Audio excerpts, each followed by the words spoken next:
Саламатсыздар ма, құрметті студенттер? Бүгін мектепке дейінгі психология сабағынан сіздерге жаңа тақырып түсіндіремін. Ол тақырыбымыз мектепке дейінгі жастағы баланың сенсорлық дамуы. Енді әуелі сенсор дегеніміз не дегенге тоқталайық. Сенсор дегеніміз бұл баланың сыртқы заттарға болып жатқан барлық балаға әсер ететін сыртқы заттарға сезім арқылы баланы дамыту деген мағынаны береді. Дәл осы жаста сезім мүшелерін жеткізу арқылы қоршаған ортаның білім жиынтығын қалай жинақтауға болады. Ол өте ерте заманнан белгілі бола бастады. Мектепке дейінгі баланың сенсорлық дамуы баланың түйсігіне байланысты. Біздерде психологияда адам түйсігі, сезінуі, психологиялық процестермен көп байланыстырады.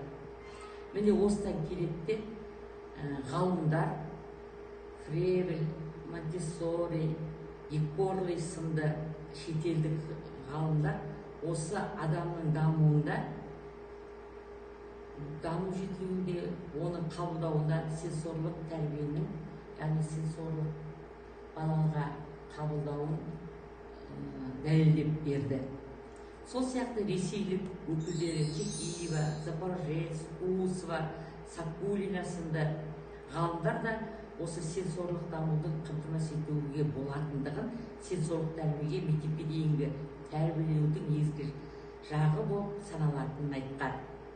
Сенсорлық даму бір жағынан баланың жалпы ақыл ойының дамуына іргетасын құрайды. Ақыл ойының дамуының іргетасын құрайды.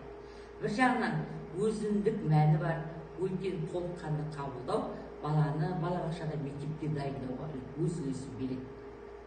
Қоршаған орта мен заттардың қабылдануын тани бастайды. Танудың басты түрлері есте сақтау, ойлау, елестету деген екенін өздері жақсы білесіңдер. Содан кейін сенсорлық даму баланың сезіміне деді. Яғни айтқанда заттардың түсі, дыбысы, сыртқы пішіні, саны, осылардың барлығы баланы сенсорлық дамуына келіп соғады екен. Сенсорлық бөлек орталық жүйке жүйесіне нейрондарына байланысты, ең бірінші баланың жүйке жүйесіне байланысты баланың қабылдауы, көруі, естуі, сезінуі, міне осыған әкеліп тіреледі екен.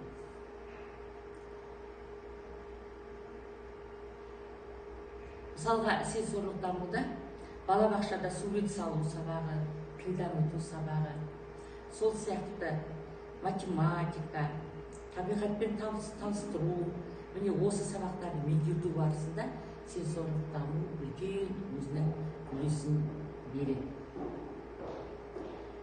Мысалға, сурет салуда түстерді тану, ал математика сабағында дәлдіктерді, өлшемдерді, жоғары төмен, қисық сызық деген сияқтыларды өлшемдер тани білуге. Егер осындай баланың қабылдауы жақсы дамыса, осы сенсорлық дамуы өте жақсы дамыса, мектепке бала жақсы жетіліп барады. Қазіргі таңда көбіне мектептерде баланы школға дайындаған уақытта осы баланың сезіне дамуы жетіспей жатады. Ал егер сезіне дамуы жетіскен оқушы мектепке барғанда жақсы оқиды. Себебі ол берілген тапсырманы өзіне жақсы қабылдап, жақсы оның қалай дамығанын, қалай ол табиғатта кездесетінін ол алдын ала жақсы меңгеріп отырады. Жалпы мектепке дейінгі балада сенсорлық даму ол жаңа дүниеге келгеннен басталу керек. Ол сенсорлық мәдениетке байланысты болып келеді. Оны ең бірінші болып дәлелдеген Мария Монтессори. Монтессори өзінің еңбектерінде баланы еркіне жіберіп, барлығын ұстап көруге және дәмін білуге, сол сияқты айналасына заттарды дұрыс қабылдауды үлкен сенсорлық даму баланың жастайынан басталады. Жаңа туған баладан бастап айналаны сезіну, білу ең маңызды мәселе. Оны ғалым Мария Монтессори қазіргі таңда оны дәлелдеп, қазір сенсорлық тәрбиені үлкен мәселе ретінде балабақшаларға қосты. Қазір оған арналған балабақшалар бар. Олар Монтессоридің және осы сенсорлық тәрбие беруде, баланы дамытуда, оларға арналған дидактикалық ойындарменен әдейі жеке кабинеттермен жабдықталып, баланы осылай дамытуға үлестерін қосып отыр. Себебі бала сенсорлық дамуында, жаңа айтып отырмыз, қабылдауы, барлық естуі, өлшемдерді қалай көзбенен өлшей білуі, заттардың сыртқы пішіні, оны көрмей-ақ та иісінен сезу арқылы ол заттың не екенін бақылау, ол кішкентай баланы жастайынан осылай сенсорлық тәрбиесі, яғни даму арқылы жүзеге асырылады. Сенсорлық тәрбиеде баланың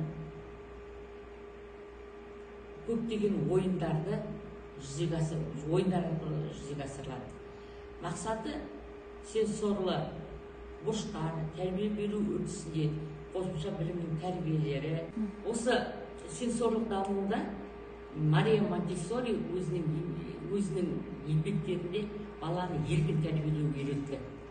Қазір балабақшаларда балаларға арналған осы сенсорлық дамуға арналған кабинеттер, ойын бұрыштары, орталықтар көптеп даму үстінде.